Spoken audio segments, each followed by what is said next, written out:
এখন হার্টের এই বিদ্যুৎ উৎপাদন কেন্দ্র যেটা পেসমেকার আমরা বলি স্বাভাবিক যেটা, সেই পেসমেকারের ভিতরে কিন্তু সমস্যা হতে পারে।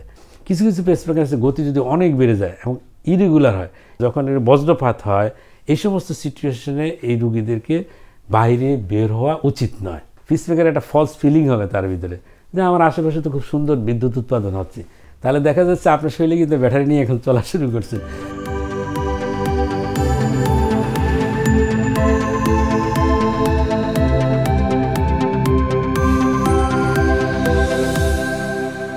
প্রিয় দর্শক, সবাইকে স্বাগত জানাচ্ছি ডক্টর টিভির নিয়মিত আয়োজন স্বাস্থ্য সমাধানে। আপনাদের সাথে আছি আমি তানভীর আহমেদ। দর্শক, আমরা আজকে খুব গুরুত্বপূর্ণ একটি বিষয় নিয়ে কথা বলবো। আমাদের আজকে আলোচনার বিষয় হার্টের ইলেকট্রিক ব্লকের চিকিৎসায় পেসমেকার, এবং এই বিষয়ে কথা বলার জন্য আমাদের সাথে যিনি উপস্থিত আছেন তিনি হচ্ছেন ডক্টর মোহাম্মদ শফিকুর রহমান পাটোয়ারি স্যার, সহযোগী অধ্যাপক ও বিভাগীয় প্রধান, কার্ডিওলজি বিভাগ, কুর্মিটোলা জেনারেল হাসপাতাল, ঢাকা। স্যার, আপনাকে অনুষ্ঠানের পক্ষ থেকে ধন্যবাদ আপনাকে এবং ডক্টর টিভির দর্শকদের। স্যার, আমরা আজকে যে বিষয়টি নিয়ে কথা বলবো, আমরা আগেই বলেছি হার্টের ইলেকট্রিক ব্লকের চিকিৎসায় পেসমেকার। আমরা যেটা একটু প্রথমে আপনার কাছে জানতে চাইবো সেটা হচ্ছে যে আসলে হার্টের ব্লক এই শব্দটা তো আমরা ঘুরে ফিরে এই শব্দটার সাথে আমরা পরিচিত বা আমরা শুনে থাকি, এবং এই ব্লকের চিকিৎসায় আমরা পেসমেকারের যে বিষয়টা নিয়ে আজকে কথা বলবো। আমি যদি প্রথমে আপনার কাছে জানতে চাই আসলে ব্লকটা কি, বা এটা আসলে এই সম্পর্কে যদি আমাদের একটু ধারণা দিন। হ্যাঁ, খুব সুন্দর একটি প্রশ্ন। যে ব্লক, আমরা যখন ব্লকের কথা বলি হার্টের, এখানে দুটি জিনিস চলে আসে। একটা হচ্ছে যে হার্টের রক্তনালী ব্লক। সচরাচর আমরা যেই কথাগুলো শুনে থাকি যে হার্ট অ্যাটাক হইলো বা হার্টের ব্লক হচ্ছে, এনজিওগ্রাম করি, আমরা ব্লক পেলাম, ব্লক সারানোর জন্য ব্যবস্থা নিচ্ছে। যেমন সেখানে কখনো কখনো রিং বসানো হয় হার্টের, আমরা শুনি, আবার বাইপাস অপারেশন। কিন্তু আমরা আজকে যে বিষয় নিয়ে আলোচনা করতে যাচ্ছি সেটা হলো অন্য একটি ধরনের ব্লক। এই ব্লকটা আসলে হার্টের রক্তনালীর ব্লক নয়। আজকের ব্লকটা হচ্ছে যে হার্টের ইলেকট্রিক্যাল ব্লক। মানে হার্টের ভিতরে একটা ইলেকট্রিক্যাল সিস্টেম আছে। যেমন একটা বাসায় দেখবেন প্রাণকেন্দ্র হচ্ছে দুটি জিনিস, একটা পানির যদি সাপ্লাই না থাকে বাসা থাকতে পারবেন না, আরেকটা জিনিস হচ্ছে আপনার ইলেকট্রিক সাপ্লাই থাকতে হবে। এই যদি বিদ্যুৎ এবং পানি ছাড়া কিন্তু কোনোভাবেই আমাদের মধ্যে এরকম আধুনিক শহরে একটা বাসায় কিন্তু থাকা সম্ভব নয়। তাহলে পানির যে লাইনটা সেটি হচ্ছে আমরা যেই ব্লক নিয়ে সবসময় এতক্ষণ শুনে আসছি, যে ওই পানির লাইনে যদি কোনো ব্লক হয় সেটাকে আমরা বলছি হার্টের ব্লক বা চিকিৎসা। এখন হলো ইলেকট্রিক্যাল ব্লক। ইলেকট্রিক ব্লক যেরকম বাড়িতে যেমন কারেন্ট সাপ্লাই থাকে, এরকম হার্টেরও নিজস্ব বিদ্যুৎ সাপ্লাই থাকে, বিদ্যুৎ উৎপাদন কেন্দ্র থাকে। তার এই বিদ্যুৎটা হার্টের বিভিন্ন অংশে যাওয়ার জন্য তার থাকে, যে এর মাধ্যমে পুরো হার্টটাকে কিন্তু পরিচালনা করা হয়। এবং হার্টের এই বিদ্যুতের মাধ্যমে কি হচ্ছে, হার্টের একটা নির্দিষ্ট গতিতে কিন্তু হার্ট চলে। আমরা জানি যে প্রতি মিনিটে হার্ট 60 থেকে 90 বার কিন্তু বিট করে থাকেন। তাহলে এই যে প্রতি মিনিটে 60 থেকে 90 বার বিট করে, এই বিট করার জন্য একটা রিদম ওয়েতে একটা ইলেকট্রিক্যাল সিস্টেম যেতে হবে। ইম্পালস যাবে, তখন হার্ট টিপে কন্ট্রাকশন, সংকোচন প্রসারণ করবে, এবং হার্ট তখন পাম্প করে ব্লাডগুলো বিভিন্ন দিকে পাঠিয়ে দিবে শরীরে। তাহলে দেখা যায় ইলেকট্রিক্যাল সিস্টেম ছাড়া কিন্তু হার্ট, এই যে পাম্প যে মেশিন চলবে কীভাবে? সুতরাং ইলেকট্রিক সিস্টেম হার্টের পাম্প মেশিন চলবে না, নির্দিষ্ট রিদমে হার্ট বিট করবে না, এবং হার্ট কিন্তু কার্যক্ষমতা বন্ধ হয়ে যাবে। সুতরাং এই ইলেকট্রিক সিস্টেমকে সচল রাখা এবং ইলেকট্রিক সিস্টেম স্বাভাবিক রাখা হার্টের নিজস্ব কার্যক্রমের জন্য খুবই গুরুত্বপূর্ণ। তাহলে আমরা দেখি যে বিভিন্ন রোগের কারণে হার্টের এই ইলেকট্রিক সিস্টেমে প্রবলেম হয়। যেমন এর ভিতরে আমরা দেখি হার্ট অ্যাটাক যদি হয় তখনও ইলেকট্রিক সিস্টেম আপনার নষ্ট হয়ে যেতে পারে। আবার আমরা দেখি বয়সজনিত কারণে অনেকে বয়স্ক রোগীদের ক্ষেত্রে ইলেকট্রিক সিস্টেম আস্তে আস্তে বয়সের কারণে ডিজেনারেশনে নষ্ট হয়ে যেতে পারে। কখনো কখনো আমরা দেখি যে বিভিন্ন ইনফেকশনের কারণে হার্টের ইলেকট্রিক, ইভেন এই যে ডেঙ্গুর জ্বর হচ্ছে, দেখবেন যে ডেঙ্গু জ্বরের সাথে অনেকের হার্ট রেট কিন্তু কমে যায়। মানে এই ইলেকট্রিক সিস্টেম, ডেঙ্গু কিন্তু ইলেকট্রিক সিস্টেমকে অ্যাটাক করছে, যার জন্য হচ্ছে কি হার্টের রেটটা কমে যাচ্ছে। এইভাবে আমরা আরও যদি কিছু রোগ দেখি, যেমন কানেকটিভ টিস্যুর কিছু রোগ আছে। কানেকটিভ টিস্যু রোগের ভিতরে আপনি দেখবেন অ্যানকাইলোজিং স্পন্ডালাইসিস, অ্যাসিলি, এই ধরনের রোগ।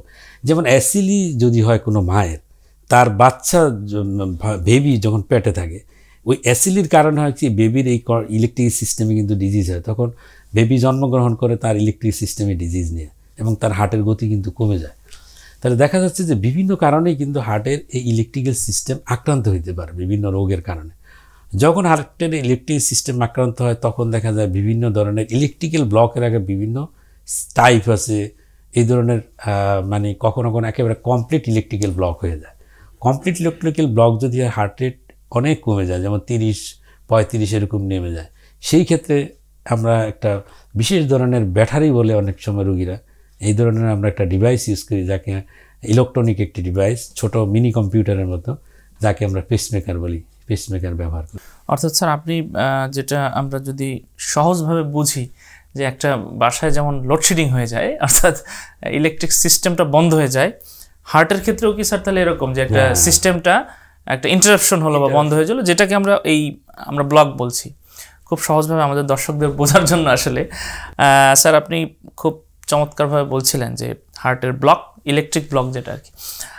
আমরা যদি একটু আপনি সম্ভবত হার্টের চেম্বারের কথা বলেছেন, আমাদের হার্টের চেম্বার আসলে কতটি বা কি কি চেম্বার, এবং আপনি ইলেকট্রিক্যাল সিস্টেমটা যদিও আগে বলেছেন, একটু সংক্ষেপে যদি ইলেকট্রিক্যাল সিস্টেমটা সম্পর্কে একটু বলা যায়। হ্যাঁ, যেমন এখানে হচ্ছে হার্টের আপনারা দেখবেন যে আমরা 4টা চেম্বার আমরা দেখি। হার্টের উপরে 2টি চেম্বার থাকে, ওই 2 চেম্বারকে আমরা যেটা ইংরেজিতে আমরা এট্রিয়াম বলি, আর বাংলায় যে শব্দগুলো আমরা বলি সেটা হচ্ছে আমরা বলি অলিন্দ বলি, আমরা ডান অলিন্দ বাম অলিন্দ এরকম শব্দ ইউজ করি। আর নিচের যে চেম্বারগুলি ওটাকে আমরা ভেন্টিকেল বলি বা নিলয় বলা হয়, নিলয় বলে, ডান এবং বাম। তাহলে এরকম 4টা কিন্তু চেম্বার থাকে, এবং এই 4টা চেম্বার যে কোঅর্ডিনেটেড ওয়েতে যদি কাজ করতে না পারে, যেমন একটা চেম্বার সংকোচন হলো আরেকটার সাথে মিল করে যদি সংকোচন প্রসারণ যদি না হয়, তাহলে দেখবেন যে এই ব্লাডগুলো কিন্তু সঠিকভাবে শরীর থেকে বের হবে না, এবং বিভিন্ন অঙ্গ প্রত্যঙ্গে ব্লাড যদি সঠিকভাবে না যায়, পুষ্টি এবং অক্সিজেন সরবরাহ হবে না। তাহলে দেখা যাচ্ছে যে এই যে কোঅর্ডিনেটেড ওয়েতে কাজ করে হার্টের প্রত্যেকটা চেম্বার, এর জন্য হলো ইলেকট্রিক্যাল সিস্টেম খুব সুচারুভাবে এবং খুব সূক্ষ্মভাবে কাজ করে থাকে, একে কোঅর্ডিনেটেড করার জন্য ইলেকট্রিক্যাল সিস্টেমটা, যার মাধ্যমে হার্ট সংকোচন প্রসারণ হয়, একটা নির্দিষ্ট গতিতে ব্লাডগুলো ফুসফুসে যাচ্ছে, শরীরের বিভিন্ন অংশে প্রতিস্থাপিত হয়। আর ইলেকট্রিক্যাল সিস্টেমের যে অংশগুলি কাজ করে তার ভিতরে এসএ নোড বলি আমরা, একটা টার্ম আছে, সাইনোয়েট্রিয়াল নোড, আর একটা হচ্ছে এবি নোড, মানে যেটা হচ্ছে এট্রিওভেন্ট্রিকুলার নোড। এই দুইটার মাঝে আবার কিছু পাত হয়ে থাকে কানেক্টিং তারের মতো, সেটা বলি আমরা বলি যে আপনার যে ইন্টারঅ্যাক্টিয়াল পাথওয়ে বলি।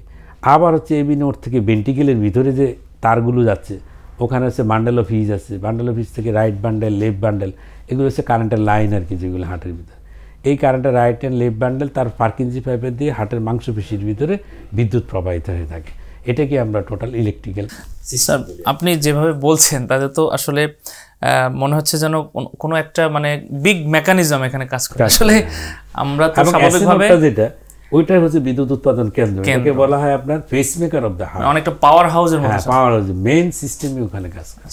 মানে আমরা যদি খুব আমাদের দর্শকদের উদ্দেশ্যে বলি, হয়তো হার্ট বললে আমরা স্বাভাবিকভাবে চর্মচক্ষু দিয়ে যে জিনিসটা দেখি, কিন্তু এর ভিতরের যেই মেকানিজম আপনি যেটা ব্যাখ্যা করছিলেন, যে এটা তো আসলে এক ধরনের ইন্ডাস্ট্রিয়াল একটা বিগ প্রসিডিউরের মতো, অর্থাৎ এখানে কারেন্টের মতো একটা কিছু উৎপন্ন হচ্ছে, এটা সার্কুলেট হয়ে যাচ্ছে। আসলে সৃষ্টিকর্তার এক মানে অপার সৃষ্টি আমরা বলতে পারি হার্টকে। খুব চমৎকার বলছিলেন স্যার হার্টের ইলেকট্রিক্যাল সিস্টেম। আমরা যে ব্লকটা নিয়ে কথা বলছিলাম, আপনিও বললেন ব্লকের কথা। এই যে ইলেকট্রিক্যাল ব্লক, এর কি কোনো প্রকারভেদ আছে, বা এটা আসলে এর কোনো ডিফারেন্ট কোনো ব্লকের কথা, বা আপনি যেটা বলছিলেন যে কী কী ধরনের ব্লক হয়, যদি আমাদের একটু বলেন স্যার। হ্যাঁ, যেমন হার্টের যে ইলেকট্রিক্যাল সিস্টেম আছে, এই সিস্টেমটা তো আমরা দেখলাম যে এর সচল যদি থাকে তাহলেই হার্ট কিন্তু একটা নির্দিষ্ট গতিতে হার্ট চলবে, হার্টে কোঅর্ডিনেটেড ওয়েতে কাজ করবে। এখন হার্টের এই বিদ্যুৎ উৎপাদন কেন্দ্র যেটা পেসমেকার আমরা বলি, স্বাভাবিক যেটা নর্মাল মানুষের, সেই পেসমেকারের ভিতরে কিন্তু সমস্যা হতে পারে বিভিন্ন রোগের কারণে। আমি প্রথমে কয়েকটা রোগের কথা বললাম, যেমন ischaemic heart disease, inflammation, infection, degeneration, বয়সের কারণে কিন্তু এই ইলেকট্রিক সিস্টেমের প্রবলেম হতে পারে। অ্যাসিনোডে ব্লক হয়, যেমন অ্যাসিনোডের থেকে কারেন্ট তৈরি হলো না, ইন্টারমিডিয়েন্ট ব্লক হতে পারে, যে একটা তৈরি হলো কিছুক্ষণ তৈরি হলো কিছুক্ষণ হইল না, এরকম হইতে পারে অ্যাসিনোডে। আবার এবি নোড, এবি নোডটা হচ্ছে কি উপরে অলিন্দ নিচে নীলয় না, এর মাঝে হচ্ছে এবি নোড থাকে। এবি নোডের ভিতর দিয়ে উপর থেকে নিচে কিন্তু কারেন্ট প্রবাহিত, এবং দুইটা চেম্বারের মাধ্যমে একটা কমিউনিকেশন কিন্তু মেনটেন করে কোঅর্ডিনেট ওয়েটে কাজ করার জন্য। তো এবি নোডে যদি আপনার ব্লক হয়, সেই ইলেকট্রিক্যাল ব্লক, সেটা আবার first degree heart block, second degree heart block, third degree বা কমপ্লিট হার্ট ব্লক আমরা বলি। সাধারণত আমরা সাধারণ মানুষ যেটা দেখি, ফার্স্ট ডিগ্রি সেকেন্ড ডিগ্রি অত ভালো বোঝা যায় না, থার্ড ডিগ্রিটাই বেশি মানে আপনার চলে আসে। থার্ড ডিগ্রি ব্লক হলে কী হয়, হার্টের গতি অনেক কমে যায়, যেমন আমরা 40-এর নিচে নেমে যায়, 30-35 এরকম। হার্টের গতি যদি যেমন 60 এবং 90 লাগে, 60 থেকে 90 লাগে, এটা স্বাভাবিক মানুষের কাজকর্ম করার জন্য। যখনই গতি কমে যাবে তখন দেখা যাবে যে হাঁটতে পারে না, শরীর দুর্বল লাগতেছে, মাথা ঘুরে পড়ে যাচ্ছে। এরকম সিচুয়েশন হইলেই তখন কি ডাক্তারের কাছে শরণাপন্ন হন। ইসিজি করে দেখা গেল যে এই ধরনের একটা সমস্যা পাওয়া যাচ্ছে, তখন আমরা তাকে বলি কমপ্লিট হার্ট ব্লক বা 3rd ডিগ্রি এবি ব্লক আমরা বলে থাকি। যেই ব্লকটাই সবচেয়ে বেশি মানুষের সামনে এসে হাজির হয়, ধরা পড়ে। আরেকটা হলো যেটা অ্যাসিনোড আমরা বললাম, যেটা হলো বিদ্যুৎ উৎপাদন কেন্দ্র। ওখানে হয় কি হঠাৎ করে দেখা যাচ্ছে কিছু সময়ের জন্য বিদ্যুৎ উৎপাদন হচ্ছে না, যেমন 2.5 সেকেন্ড অথবা 3 সেকেন্ড এরকম যদি সময়ের জন্য বন্ধ হয়ে গেলে কী হবে, হঠাৎ করে কিন্তু অজ্ঞান হয়ে যাবে। 3 সেকেন্ডের বেশি যদি এরকম বন্ধ হয়ে থাকে, দেখা যায় কিছু কিছু মানুষ হঠাৎ করে অজ্ঞান হয়ে পড়ে যাওয়ার পর আবার কিছুক্ষণ পরে সে রিকভারি হলো। তো এরকম এটাকে আমরা বলি সিনকোপাল অ্যাটাক বলি। সিনকোপাল অ্যাটাক তা এরকম হয় কিন্তু অ্যাসিনোডে যদি সমস্যা হয়, হঠাৎ অজ্ঞান হয়ে যায়, পড়ে যাচ্ছে। তো অ্যাসিনোড যদি কাজ না করে তাহলে টোটাল কিন্তু বিদ্যুৎ উৎপাদন একেবারেই বন্ধ। যেমন আপনি যেটা বললেন যে বাসায় লোডশেডিংয়ের মতো হঠাৎ করে কারেন্ট চলে গেলো, যদি ব্যাকআপ যদি না থাকে তাহলে কিন্তু বিপদ হয়ে যাবে। তো ওইরকম হার্টের এরকম সমস্যা হয়, সেটাকে আমরা বলি 6 সাইনাস সিনড্রোম বলি এই রোগটাকে। তো এটাও কিন্তু আমাদের দেশে কমন। এই 6 সাইনাস সিনড্রোম হলে হঠাৎ করে অজ্ঞান হয়ে যায়, হ্যাঁ, হাঁটতেছে রাস্তার ভিতরে হঠাৎ করে পড়ে যেতে পারে, পড়ে যায় কিছু সময়ের জন্য, পরে আবার হার্টের অন্য সিস্টেমগুলো কাজ করে হার্টকে স্বাভাবিক করে। তো ওটাকে আমরা বলি 6 সাইনাস সিনড্রোম। তাহলে কমনলি আমরা যেটা দেখি ইলেকট্রিক্যাল যে ব্লকগুলো হয়, একটা হলো 6 সাইনাস সিনড্রোম হয়, আরেকটা আমরা দেখি যে কমপ্লিট হার্ট ব্লক হয়। এই দুইটি হচ্ছে আমাদের দেশে সবচেয়ে কমন। আমরা যদি মানে আপনার আলোচনা যেটা বোঝা গেল যে 3 থেকে 4 ধরনের সমস্যা আছে, তবে অধিকাংশ ক্ষেত্রে আপনি তৃতীয় এবং চতুর্থ যে দুটি বিষয় এটি নিয়েই রোগীরা প্রথম যেই সমস্যাগুলোর কথা বলেন এগুলো নিয়ে হয়তো চিকিৎসকদের কাছে কম আসে, এগুলো হয়তো কম ধরা পড়ে, সমস্যা হয় না, এই জন্য রোগীরা। আমরা ব্লকের ধরন বা রকম ফের আপনার কাছ থেকে আমরা যদি একটু স্যার চিকিৎসার দিকে চলে যাই, ট্রিটমেন্ট ট্রিটমেন্টের তো আমাদের পেসমেকার তো একটা ট্রিটমেন্ট আছে, আমরা কি শুরুতেই পেসমেকার দিকে চলে যাব না এর আগে কোনো ট্রিটমেন্ট থাকে? হ্যাঁ, খুব সুন্দর প্রশ্ন। যেমন হচ্ছে এই ইলেকট্রিক্যাল যে ব্লকগুলো হয়, দেখা যাচ্ছে যে টেম্পোরারি ইলেকট্রিক্যাল ব্লক হতে পারে। যেমন ধরেন বাসায় যেমন কারেন্টের যে সিস্টেমগুলো একেবারে মেইন গ্রিড লাইন বন্ধ হয়ে গেলো, তো সেটা হলো বন্ধ হয়ে গেলো, কিন্তু আশেপাশে তো বন্ধ হতে পারে। যেমন বাসার ভিতরে যেখান থেকে লাইন আসছে ওখানে কোনো সমস্যা হতে পারে, রাস্তার থেকে যেখানে লাইন আসছে ওখানে সমস্যা হতে পারে। এগুলো যেমন টেম্পোরারি আমি এটা ঠিক করে নিতে পারবো। এরকম হার্টের ইলেকট্রিক্যাল সিস্টেমেও টেম্পোরারি ব্লক হতে পারে। টেম্পোরারি যেমন ধরেন ইলেকট্রোলাইট ইমব্যালেন্স আমরা বলি, যেমন আমাদের ব্লাডে দেখবেন আমরা অনেক সময় বলি লবণ কমে গেছে, পটাশিয়াম বেড়ে গেছে, পটাশিয়াম কমে গেছে। এই দুইটা জিনিস আমরা সবাই কম বেশি জানি, যে দেখবেন যাদের কিডনি রোগী থাকে বা এই রোগীদের কিন্তু ইলেকট্রোলাইট প্রায় সময় করা হয়। ইলেকট্রোলাইট করলে ওখানে আমরা সোডিয়াম দেখি, পটাশিয়াম দেখি। এই সোডিয়াম, পটাশিয়াম, ক্যালসিয়াম এগুলোতে যদি কোনো গন্ডগোল হয় তখনও কিন্তু হার্টের এই ইলেকট্রিক সিস্টেম কাজ করে না। কারণ এই ইলেকট্রিক সিস্টেম বেসিক্যালি এই আয়নের মাধ্যমে কিন্তু কাজ করে। এগুলি পজিটিভ নেগেটিভ যে আপনার চার্জ আছে, এই চার্জের মাধ্যমে কিন্তু ওরা বিদ্যুৎ তৈরি করে। তাহলে যখন দেখবেন যে আয়নের ইমব্যালেন্স হবে শরীরে, তখন কিন্তু এই বিদ্যুৎ উৎপাদন কেন্দ্রে গন্ডগোল লেগে যাবে। তাহলে যদি ইলেকট্রিক্যাল মানে ইলেকট্রোলাইটে যদি ইমব্যালেন্স হয়, তো এটা টেম্পোরারি। আমরা যদি ইলেকট্রোলাইট টেস্ট করলাম, করে আমরা দেখলাম যে আমার পটাশিয়াম বেশি বা কম, আমি পটাশিয়াম যদি ঠিক করে দিতে পারি কারেকশন, তাহলে কিন্তু এটা ঠিক হয়ে যাবে। সেই ক্ষেত্রে তো আমার কিন্তু পেসমেকারের প্রয়োজন হচ্ছে না। আবার ধরেন ডেঙ্গুর কথা আমরা বললাম, যে এখন তো ডেঙ্গু সিজন, আমরা কিন্তু প্রায় সময় দেখি যে ডেঙ্গুর রোগীর হচ্ছে কি আপনার হার্ট রেট কমে যায়, কমতে 30-35 এরকম হয়ে যায়। তখন আমরা কি সব রোগীকে তো আমরা বলি যে আমরা আজকে পেসমেকার লাগাইতে হবে, ব্যাপারটা এরকম না। আমরা সেই ক্ষেত্রে কী করি, এই ডেঙ্গুর যে জীবাণুটা, তো জীবাণুর কারণে যে ইলেকট্রিক্যাল সিস্টেম, ওই সিস্টেমটা আঘাত করছে ওরা, যার জন্য এই প্রবলেমটা হচ্ছে। তখন আমরা ডেঙ্গু যদি চিকিৎসা করি, আমরা অনেক সময় স্টেরয়েড ইউজ করি। তারপর প্রয়োজনে টেম্পোরারি পেসমেকার বলে একটা পেসমেকার আছে, পায়ের রক্তনালী দিয়ে আমরা সাময়িক সময়ের জন্য, যেটা ডেঙ্গুর কারণে হয়েছে, ডেঙ্গুটা যখন ইমপ্রুভ হবে তখন তা এটা স্বাভাবিক হবে। এই সময় ব্রিজিং হিসেবে কাজ করার জন্য আমরা করি টেম্পোরারি একটা পেসমেকার লাগিয়ে দিই, মানে পায়ের রক্তনালী দিয়ে হার্টের ভিতরে ইলেকট্রিক্যাল কানেকশন আমরা করে দিই, তখন হার্ট কিন্তু স্বাভাবিক গতিতে চলতে থাকে। যখন আমরা দেখলাম যে হার্টের নিজস্ব গতি ফিরে আসছে, তখন আমরা এটা খুলে বের করে দিই। তাহলে দেখা যাচ্ছে যে সবসময় পার্মানেন্ট পেসমেকারের প্রয়োজন হচ্ছে না। তাহলে কখনো কখনো আমরা টেম্পোরারি পেসমেকার দিয়ে অথবা ওষুধের মাধ্যমে কিন্তু সারাইতে পারি। আরেকটা যেমন আসেন বিটা ব্লকার জাতীয় ওষুধ ইউজ করা হয়, যেমন উচ্চ রক্তচাপের জন্য আপনারা দেখবেন এটা একটা ওষুধ, যে প্রেশার কমানোর জন্য ক্যালসিয়াম চ্যানেল ব্লকার আমরা ইউজ করি। তো এই সমস্ত ওষুধের কারণে অনেক সময় দেখা যায় হার্টের ইলেকট্রিক্যাল সিস্টেমে আপনার রেট কমে যায়, ব্লক হয়। তাহলে যখন আমরা দেখব যে হিস্ট্রি নিয়ে রুগীর কাছ থেকে যে উনি এই ধরনের ওষুধ খাচ্ছে, আমরা এই ওষুধটা বন্ধ করে অল্টারনেটিভ অন্য কোনো ওষুধে চলে যাই, তখন দেখা যাচ্ছে যে ব্লক কিন্তু সেরে যাচ্ছে।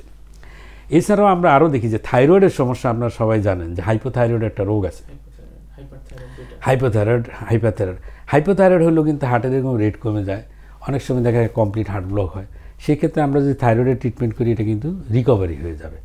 তো এছাড়াও আমরা আগে দেখতাম যে করোনা ভাইরাস ছিল, তাই না? করোনা ভাইরাসের ক্ষেত্রেও কিন্তু তখন এরকম ইলেকট্রিক্যাল সিস্টেমে ব্লক হতো, বিভিন্ন ইনফেকশনের জন্য হয়, তারপর বিভিন্ন কানেকটিভ ডিজিজের জন্য হয়। তো এই সমস্ত রোগের ক্ষেত্রে অনেক সময় আমরা কিছু ওষুধ ইউজ করি, যেমন হচ্ছে কি আপনার যেমন শ্বাসের কিছু ওষুধ আমরা এখানে ইউজ করি। যেমন শ্বাসের জন্য আমরা কি করি, যেমন যখন শ্বাসকষ্ট হয় আপনি দেখবেন যে সলবিটামল জাতীয় ওষুধ আমরা ব্যবহার করি যে শ্বাসকষ্ট কমানোর জন্য।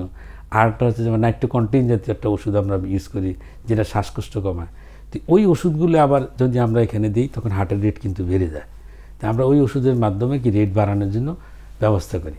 তারপর এরকম আরও কিছু ওষুধ আছে যেগুলোর মাধ্যমে অনেক সময় হার্টের রেটটা বাড়ানো যায়। যদি দেখা যায় যে ওষুধের প্রয়োগের মাধ্যমে রেট বাড়ানো যায় বা অন্য কোনো কারণ, যেই কারণটাকে আমরা চিকিৎসা করলে সেই রেটটা ঠিক হবে, ওই চিকিৎসার মাধ্যমে দেখা যায় যে পেসমেকার ছাড়াও কিন্তু আমরা এই রোগের চিকিৎসা করতে পারি। আমরা খুবই গুরুত্বপূর্ণ যে বিষয়টা আপনি বললেন, অর্থাৎ পেসমেকারে যাওয়ার আগে আমরা যদি সলিউশন হিসেবে আমাদের 4-5টা পদ্ধতি আপনি বললেন যে সাময়িক সময়ের জন্য হয়তো হার্টে কোনো ইন্টারাপশন বা কোনো ডিস্টার্ব হচ্ছে, সেগুলো আমরা এই ট্রিটমেন্টের মাধ্যমে বা এই ড্রাগসের মাধ্যমে আমরা শেষ করলাম। এবারে আমরা আসি ধরেন মূল আমাদের আজকের যেই আলোচ্য বিষয় অর্থাৎ পেসমেকার। আমাদের এই ট্রিটমেন্টগুলোতে হলো না, আরও জটিল হয়ে গেল রোগীর, সেক্ষেত্রে আমরা পেসমেকারে চলে আসলাম।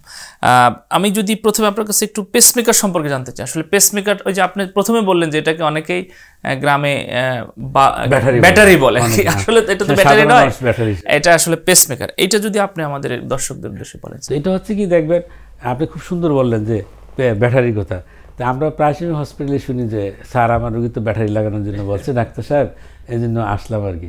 যে ব্যাটারি আসলে কি, ওই তো যেহেতু হার্টের রেট কম, এখন এখানে একটা ডিভাইস বসিয়ে দেয়, এই জন্য ওনারা মনে করে যে এখান থেকে যেহেতু হার্ট চলে সেটা এটা একটা ব্যাটারি হিসেবে কাজ করে, সাপোর্টিভ কোনো একটা এই জন্য ব্যাটারি বলা হয়। আমরা যে পেসমেকার শব্দটা ইউজ করি মেডিকেল টার্মে, এখানে দুইটি জিনিস আছে পেসমেকার। একটা হচ্ছে যে হার্টের নিজস্ব পেসমেকার আছে, ওটা তো পার্মানেন্ট আল্লাহ দিয়ে দিয়েছেন তাকে, এবং তার মাধ্যমে কাজ চলতে থাকে, এটাকে আমরা বলি পেসমেকার অফ দ্য হার্ট। সেটা অনেক সময় পরীক্ষা থাকে, সবাই জিজ্ঞাসা করে পেসমেকার মানে কি। ইলেকট্রিক্যাল সিস্টেমের যেখানে বিদ্যুৎ উৎপাদন হয় সেটার নামই পেসমেকার। এখন হলো এই সিস্টেমগুলোতে যখন গন্ডগোল লাগে তখন আমরা কি করি, আর্টিফিশিয়াল পেসমেকার লাগে। আর্টিফিশিয়াল মানে মানুষের সিস্টেম, মানে সৃষ্টিকর্তা প্রদত্ত, সেটা বিকল্প হিসেবে সেটা হলো মানুষের সিস্টেম যে পেসমেকার, সেটাকে আমরা বলি আর্টিফিশিয়াল পেসমেকার।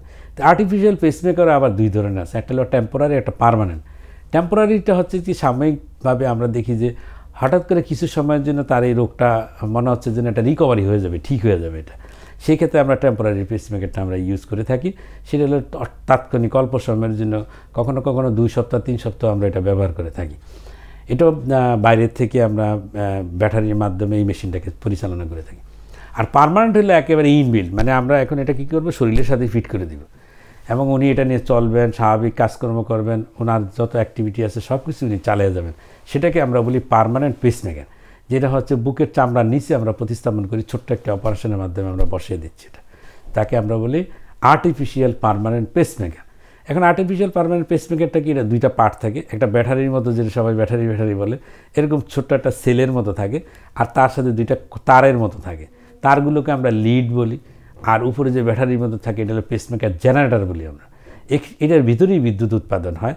এই বিদ্যুৎ উৎপাদনের জন্য দুইটি জিনিস কাজ করে, একটা ছোটো মিনি কম্পিউটারের মতো, এখানে আইসি থাকে, বিভিন্ন ধরনের আইসি, এবং একটা লিথিয়াম টাইপের একটা ব্যাটারি থাকে ভিতরে।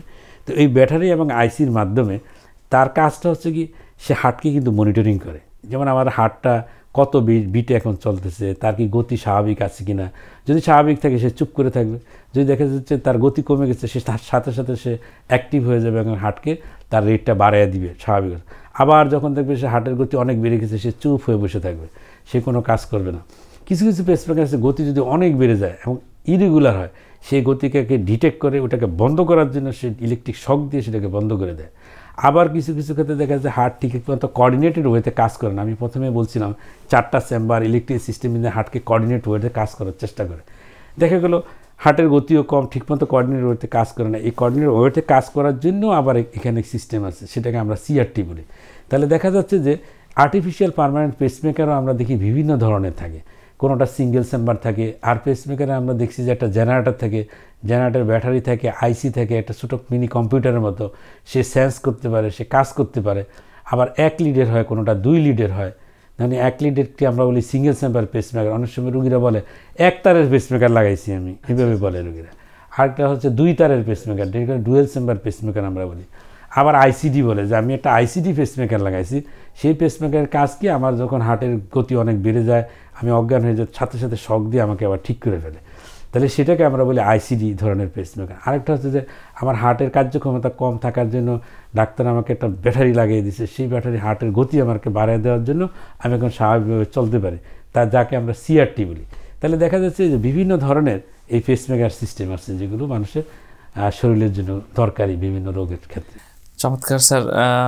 আসলে আমরা তো অনেকগুলো তথ্য আপনার কাছ থেকে শুনলাম, হয়তো গ্রামীণ মানুষের সেই ব্যাটারির ভিতরে যে এত ক্লাসিফিকেশন আছে আমাদের জানা ছিল না। স্যার, আপনি পেসমেকারের বিভিন্ন রকম ফের বা ধরন বললেন। আচ্ছা,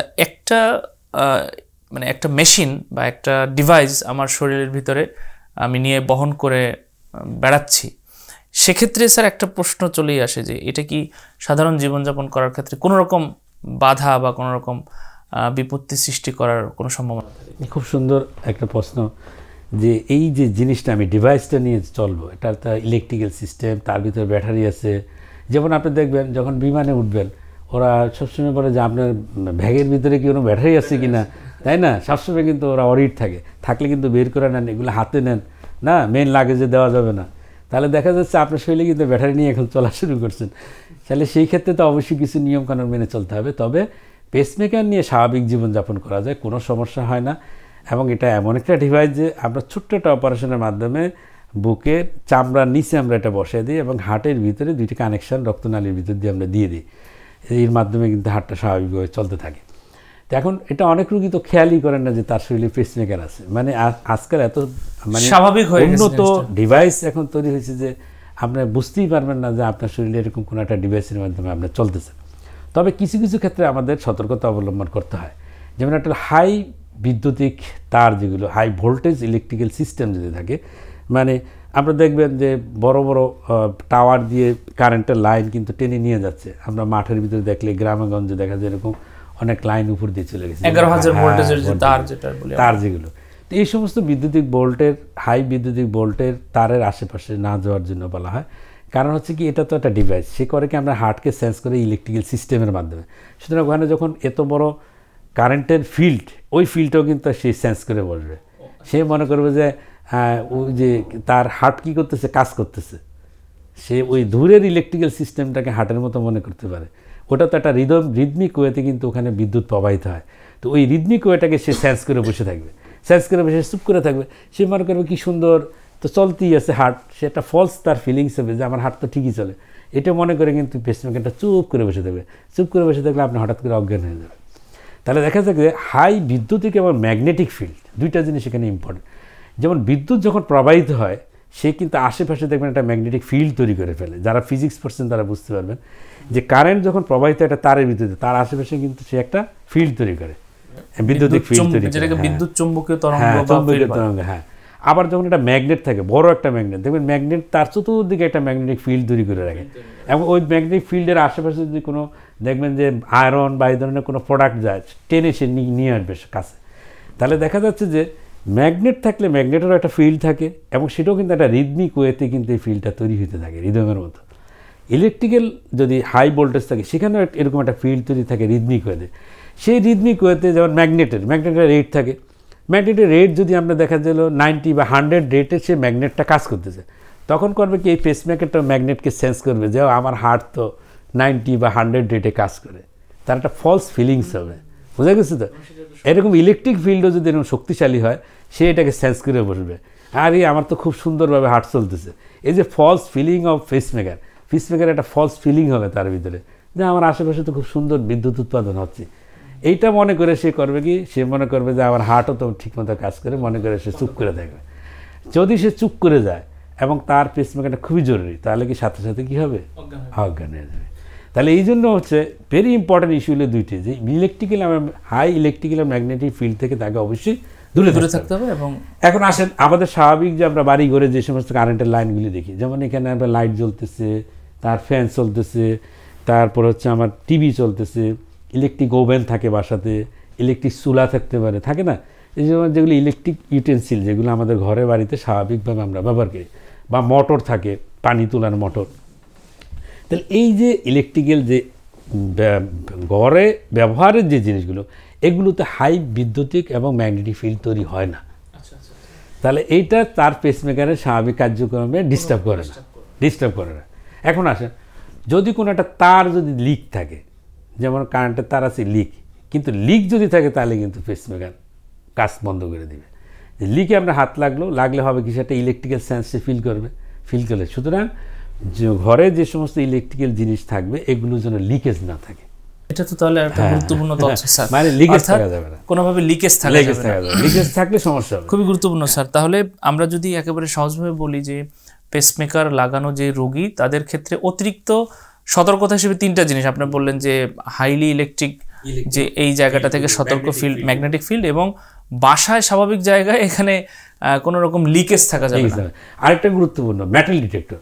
আপনি দেখবেন যে প্রায় জায়গায় ধরুন মেটাল ডিটেক্টর থাকে, যেমন বড় বড় অফিসগুলোতে, তারপর হচ্ছে আপনার শপিং মলে মেটাল ডিটেক্টর থাকে। আর মেটাল ডিটেক্টরটা কি? এটা তো কিছু না, এটা ম্যাগনেট। তেমন এই ম্যাগনেটটা করে কি আপনার শরীরের ভিতরে কোনো আয়রন পার্টিকেলস বা কোনো মেটাল আছে কি না, সেই মেটালটা থাকলে সেদিকে সাউন্ড করবে যে তার শরীরের ভিতরে মেটাল আছে, তাই তো? এখন এইটাও তো একটা ফিল্ড তৈরি করে ফেললো আপনাকে, যখন আপনি এটা ভিতরে ঢুকবেন, এটা একটা ম্যাগনেটিক ফিল্ড তৈরি করে।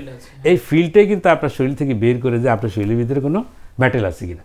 সুতরাং আপনি এইটার ভিতর দিয়েও যেতে পারবেন না, ম্যাগনেটিক ফিল্ড। আপনি ম্যাগনেটিক ফিল্ড দিয়ে গেলেও আপনার পেসমেকার চুপ করে যাবে, অফ হয়ে যাবে। তাহলে দেখা যাচ্ছে আপনি ম্যাগনেটিক ফিল্ডে যেতে পারবেন না। আবার দেখবেন যে আমাদের দেশে বর্ষার সময় কি বিদ্যুৎ চমকায়, আকাশে যেমন বিদ্যুৎ চমকাচ্ছে, বিদ্যুৎ চমকাইলে কিন্তু এই বিদ্যুৎটা আকাশ উপর থেকে কিন্তু মাটি পর্যন্ত পড়ে এটা, এবং এই যে নামার সময় কিন্তু সে একটা হাই ভোল্টেজ একটা কিন্তু কারেন্ট তৈরি হয়, এবং সেটা মাটির মাধ্যমে চলে যায়। তাহলে এখন আসেন, এটা যদি আপনার আশেপাশে পড়ে তাহলে কী হবে? আপনার পেসমেকার তো অফ হয়ে যাবে, কারণ সে তো ভাবতেছে হেভি কারেন্ট আমার এখানে আছে এবং আমার হার্ট খুব ভালো কাজ করতেছে, একটা ফলস ফিলিং হবে তার। সুতরাং এই যখন এরকম বিদ্যুৎ চমকায় বা যখন বজ্রপাত হয়, এই সমস্ত সিচুয়েশনে এই রুগীদেরকে বাইরে বের হওয়া উচিত নয়। আর যদি এরকম বিদ্যুতিক সমস্যা হঠাৎ করে হয়ে যায়, তাকে গাছের নিচে বা কোনো শেল্টারে তাকে চলে যাওয়া উচিত, মানে যার এই ধরনের পেসমেকার যিনি ব্যবহার করবেন। আরেকটা জিনিস হচ্ছে, যেমন মোবাইল ফোন যদি প্রশ্ন করে, যেমন আজকে তো অনেক শক্তিশালী মোবাইল ফোন থাকে, খুবই স্মার্টফোন, এগুলোর অনেক ম্যাগনেটিক ফিল্ড তৈরি হয় মোবাইল ফোনেরও। তো অনেক সময় বলা হয় যে যেই দিকে পেসমেকার লাগানো থাকে, যদি বাম দিকে লাগানো থাকে আমরা বলি ডান দিকে মোবাইল ব্যবহার করার জন্য, আর যদি ডান দিকে থাকে তাহলে বাম দিকে ব্যবহার করার জন্য। যেগুলো স্মার্টফোনগুলো যদি থাকে, মোবাইল রেডিয়েশনের সাথে একটা সম্পর্ক, হ্যাঁ, ওখান থেকেও আপনার এরকম ম্যাগনেটিক ফিল্ড তৈরি হয়, ওই ফিল্ডটা অনেক সময় ইন্টারফেয়ার করে। আপনার বড় মোটা কথা হচ্ছে, আপনি দেখবেন যে অনেক ইন্ডাস্ট্রিতে বিরাট আপনার ইলেকট্রিক্যাল সিস্টেম, পাওয়ার হাউস থাকে, ম্যাগনেটিক ফিল্ড থাকে, এগুলোর আশেপাশের থেকে একটু দূরে থাকতে আমরা বলি আর কি সব। তার মানে হচ্ছে যে এই ধরনের রোগীদেরকে বাড়তি বা বিশেষ সতর্কতা হিসেবে এই জায়গাগুলো তাদেরকে পালন করতে হবে। স্যার, আমরা অনেকগুলো বিষয় নিয়ে আপনার সাথে কথা বললাম, হার্টের ব্লক, এরপরে হচ্ছে আমাদের পেসমেকার এবং পেসমেকারের আপনার রকম ফের এবং কী ধরনের জীবনযাপন। আমি যদি সর্বশেষ আপনার কাছে জানতে চাই যে এই যে ব্লক হয়ে গেল, ব্লক হওয়ার পরে একজন রোগীর পেসমেকারও হয়তো শরীরে চলে আসলো, এক্ষেত্রে আসলে তার আপনাদের দিক থেকে তার জীবনযাপনের ক্ষেত্রে কী ধরনের সতর্কতা, বা সে আসলে কী ধরনের জীবনযাপন করলে তার আশেপাশে যারা তা কোনো রকম জটিলতায় পড়তে হবে না, সামগ্রিকভাবে এই ধরনের রোগীদের জন্য আপনাদের পক্ষ থেকে, হার্টের ডাক্তার হিসেবে আপনাদের পক্ষ থেকে কী? হ্যাঁ, যেমন আমরা তাদেরকে কিছু উপদেশ আমি দিই, যেমন মোটা কথা তাদেরকে আমরা বলি একটা কার্ড দেওয়া হয়, এটাকে আমরা বলি পেসমেকার আইডেন্টিফিকেশন কার্ড। এই কার্ডটা বহন করা উচিত। ধরেন আমরা যেমন মোবাইল আমাদের ওয়ালেটের ভিতরে আমরা রাখি, কি রাখি আমরা, ক্রেডিট কার্ড রাখি, নিজের আইডেন্টি কার্ড অনেক সময় রাখি, ড্রাইভিং লাইসেন্স রাখি। তো এরকম লাইসেন্সের মতো এরকম ছোট্ট একটা কার্ড লেমিনেটিং করে তার কাছে রাখা উচিত। এটা যে পেসমেকারগুলো লাগানো হয় সে কোম্পানি থেকে এরকম একটা আইডেন্টিফিকেশন কার্ড দেওয়া হয়, তো কার্ডটা থাকা উচিত। কার্ডটা থাকলে সুবিধা কি, যেমন ধরেন আপনি কোনো একটা সিকিউরিটি এরিয়া জোন দিয়ে আপনি ঢুকতেছেন, আপনার কার্ডটা প্রদর্শন করলে এটা ইন্টারন্যাশনালি এটা অ্যাকসেপ্টেড একটা কার্ড, পৃথিবীর যে কোনো জায়গায় এই কার্ডটা ব্যবহার করা যায়। তো এটা আপনি শো করলে যে আপনি একজন পেসমেকার বহনকারী ব্যক্তি, তখন আপনাকে হবে কি এই সিকিউরিটি এই জোন থেকে আপনাকে অন্য লাইন দিয়ে আপনাকে তখন তার বাইপাস করে আপনি মানে মেটাল ডিটেক্টরের যে প্রবলেম এটা ফেস করতে হবে, আপনাকে বাইপাস করে যাওয়ার সুযোগ থাকে। তারপর হচ্ছে কি এটা যে কোনো চিকিৎসার ক্ষেত্র, ধরেন আপনার তো কোনো একটা অপারেশন প্রয়োজন হতে পারে, আপনার একটা এমআরআই করার দরকার হতে পারে, এমআরআইটি তো একটা ম্যাগনেটিক ফিল্ড বিরাট, তাহলে দেখা যাচ্ছে কি আপনার এই কার্ডটা থাকলে তখন কিন্তু ডক্টর দেখে, যেমন আমরা অপারেশন করার সময় কি করি দেখবেন যে ডায়াথার্মি ইউজ করা হয়, মানে যেখানে ব্লিডিং হয় ব্লিডিংটা বন্ধ করার জন্য একটা ইলেকট্রিক্যাল ডিভাইস ইউজ করা হয়। আপনার কার্ডটা থাকলে কিন্তু উনি বুঝলো যে এই রোগীর ক্ষেত্রে আমাকে ডায়াথার্মি ব্যবহারের ক্ষেত্রে স্পেশাল ডায়াথার্মি ইউজ করতে, সেটা হলো বাইপোলার ডায়াথার্মি। তাহলে এই কার্ডটা না থাকলে কিন্তু বুঝতে পারবে না ডক্টর, তখন হচ্ছে কি আমরা এইভাবে ব্যবস্থা নিতে পারি। এই জন্য কার্ডটা খুবই গুরুত্বপূর্ণ, চিকিৎসার ক্ষেত্রে গুরুত্বপূর্ণ, সামাজিকভাবে চলাফেরার ক্ষেত্রেও কিন্তু এটা খুবই গুরুত্বপূর্ণ একটা, কার্ডটা অবশ্যই বহন করা উচিত। এবং কার্ডটা বহন করলে তখন কিন্তু বোঝা যায় যে হঠাৎ অজ্ঞান হয়ে গেল, তার যদি কার্ডটা থাকে বুঝবে না উনি একটা পেসমেকার লাগানো, কোনো একটা প্রবলেম হয়েছে এই জন্য, হ্যাঁ তখন এটার সাথে সাথে আমরা একটা ব্যবস্থা নিতে পারি। এই জন্য পেসমেকার আইডেন্টিফিকেশন কার্ড অবশ্যই বহন করা উচিত, ড্রাইভিং লাইসেন্সের মতো অথবা ক্রেডিট কার্ডের মতো, বা এটা বা আইডেন্টি কার্ড থাকে না আমরা গলায় ঝুলিয়ে যেমন রাখি, এটা মানি ব্যাগে রাখা উচিত এরকম। তাহলে এটা হচ্ছে আপনার হলো আইডেন্টিফিকেশন কার্ডের কথা আমরা বলি। আরেকটা জিনিস হচ্ছে যে একটা পেসমেকার নিয়ে ভয়ের কিছু নেই, খুব সুন্দর জীবনযাপন করা যায়। যেমন ধরেন আপনি এখন দৌড়ানোর জন্য রেডি হইলেন, দেখা যাবে যে সাথে সাথে আপনার হার্ট রেট বেড়ে যাচ্ছে, এই মেশিনটাও কিন্তু হার্ট রেটকে স্বাভাবিক বাড়ায় দিবে, আপনার স্বাভাবিক গতি ঠিক করে দিবে। তারপর হচ্ছে যে কোনো কারণে যদি রেট অনেক বেড়ে যায়, রেট কমানোর ব্যবস্থা থাকে, অনেক সময় কমে গেলে বাড়ানোর ব্যবস্থা থাকে, মানে আপনাকে একটা আরামদায়ক একটা সিচুয়েশনে কিন্তু সে নিয়ে আসবে, কোনো সমস্যা থাকে না। শুধু আমাদের এই যে ইলেকট্রিক অ্যান্ড ম্যাগনেটিক ফিল্ড এগুলো একটু সচেতন হইলেই কিন্তু আমরা স্বাভাবিকভাবে এই পেসমেকার নিয়ে জীবনযাপন করতে পারবো। আরেকটা জিনিস আমরা বলি, যখন পেসমেকার লাগানো থাকে বুকে, উপর হয়ে না শোয়ার জন্য আমরা বলি, যেমন এটা তো ইলেকট্রিক্যাল ডিভাইস যার চামড়ার নিচে থাকে, আমরা উপর হয়ে শুইলে দেখা যাচ্ছে যে ব্যাডের সাথে এটা একটা ঘর্ষণ হতে পারে। আর এটা তো কেসটা কিন্তু মেটাল দিয়ে তৈরি, মানে এটা হলো মেডিকেল গ্রেডেড একটা মেটাল দিয়ে তৈরি। এখন চামড়াটা তো নরম, আর নিচে যদি হার্ড কিছুর সাথে থাকে তাহলে চামড়াটা কিন্তু ইনজুরি হয়ে যাওয়ার রিস্ক থাকে। এই জন্য আমরা বলি উপর হয়ে যেন না আসে। প্রায় পেসমেকারটা এখানে লাগানো আছে, অনেকে করে কি এটা নিয়ে হাত দিয়ে এরকম ঘুরাইতে থাকেন, তো হাত দিয়ে ঘুরান, অনেক অন্যমনস্ক অবস্থায় দেখে খেলনার মতো খেলে, তো এটাকে হলে টয়েডলার চিহ্ন, মানে সেটা পেঁচিয়ে যেতে পারে। এই জন্য আমরা বলি এখানে হাত ব্যবহার না করাই ভালো, এর আশেপাশে হাত না দেওয়াই ভালো, চাপ না দেওয়া ভালো। তো এগুলো একটু যদি সতর্কতা অবলম্বন করে এবং তাহলে কিন্তু খুব ভালো থাকা যায় আর কি। আর মাঝে মাঝে একটু চেক আপ করতে হয়, যেমন এটা দেখেন এত সুন্দর ডিভাইস যে এটাকে চেক আপ করা, বর্তমানে এমন ধরনের ডিভাইস আছে যে এটা হচ্ছে কি আমরা এরকম দূরে একটা মেশিন দিয়ে কিন্তু এটাকে মনিটর করতে পারি যে এটা ঠিকমতো কাজ করতেছে কিনা। হ্যাঁ, কম্পিউটারাইজ। হ্যাঁ, পেসমেকারটাকে মাঝে মাঝে চেক করতে হয় যে পেসমেকারটা ঠিকমতো কাজ করতেছে না, তার ব্যাটারিটা ঠিক আছে কিনা। একটা পিরিয়ডিক্যাল দেখা যায়, ইনিশিয়ালি আমরা প্রথমে 1 মাস, 3 মাস, 6 মাস পর, তারপরে 1 বছর পর পর, একেবারে লাস্টের দিকে যে ব্যাটারি যখন লাইফ শেষ হওয়ার আগে দিয়ে একটু ঘন ঘন চেক আপ করতে হয়। তো ওগুলো হচ্ছে টেলিমেট্রিক সিস্টেমের মাধ্যমে এগুলো চেক আপ করে যে পেসমেকার ব্যাটারিটা ঠিকমতো কাজ করে কিনা, পেসমেকার কাজ করে কিনা, মাঝে মাঝে ফলো আপে থাকতে হয় আর কি। তো এই ফলো আপের মাধ্যমে এবং নিয়ম মেনে খুব সুন্দরভাবে কিন্তু স্বাভাবিক জীবনযাপন করা সম্ভব। স্যার, আপনাকে অসংখ্য ধন্যবাদ জানাচ্ছি। অনেকগুলো গুরুত্বপূর্ণ তথ্য আমাদের সাধারণ দর্শকরা আজকের আলোচনা থেকে নিশ্চয়ই উপকৃত হবে। আমরা ভবিষ্যতে আরও কোনো বিষয় নিয়ে আপনার সাথে কথা বলবো স্যার। প্রিয় দর্শক, আমরা কথা বলছিলাম হার্টের ইলেকট্রিক ব্লকের চিকিৎসায় পেসমেকার, এবং আমাদের সাথে ছিলেন ডাক্তার মোহাম্মদ শফিকুর রহমান পাটোয়ারি স্যার। স্যারের কথাগুলো থেকে আমরা যতটুকু বুঝতে পারলাম যে বিশেষ সতর্কতা এবং কিছু সুন্দর নিয়ম পদ্ধতি পালন করলেই আমরা পেসমেকার নিয়ে, অনেকের ভিতরে হয়তো একটা ভীতি কাজ করে যে একটা ইলেকট্রিক ডিভাইস বা মেশিনারি আমার শরীরের ভিতরে নিয়ে আমরা বহন করছি, কী ধরনের জীবনযাপন করব। আমার মনে হয় যে আমরা যে তথ্যগুলো শুনলাম, এক্ষেত্রে যারা পেসমেকার বহনকারী রোগী তারা অনেক বেশি উপকৃত হবে। ভবিষ্যতে আরও কোনো বিষয় নিয়ে কথা বলবো। ততক্ষণ পর্যন্ত ভালো থাকুন, সুস্থ থাকুন, ডক্টর টিভির সাথেই থাকুন।